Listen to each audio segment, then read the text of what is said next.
بسم اللہ الرحمن الرحیم الصلاۃ والسلام علیک یا رسول اللہ۔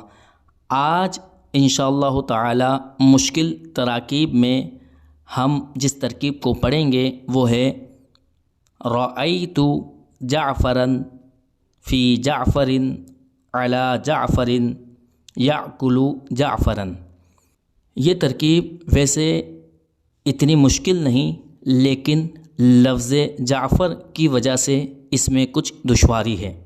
پہلے جعفر سے مراد شخص معین کا نام ہے، یعنی یہ علم ہے، اور دوسرے جعفر سے مراد نہر ہے، اور تیسرے جعفر سے مراد گدھا ہے، اور چوتھے جعفر سے مراد خربوزہ ہے۔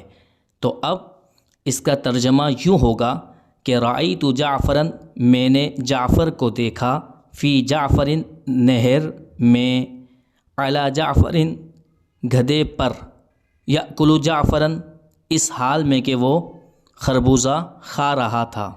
رعا فعل، تو ضمیر فاعل، جعفرا ذو الحال، فی جار اور جعفر مجرور، جار مجرور مل کر ظرف لغو اول، علی جار جعفر مجرور، جار مجرور مل کر ظرف لغو ثانی، یأکل فعل ہوا ضمیر فاعل، جعفرا مفعول بہ، فعل اپنے فاعل اور مفعول بہ سے مل کر جملہ فعلیہ خبریہ ہو کر حال، جعفرا ذو الحال اپنے حال سے مل کر مفعول بہ رعا فعل کا، رعا فعل اپنے فاعل اور مفعول بہ سے مل کر جملہ فعلیہ خبریہ ہوا۔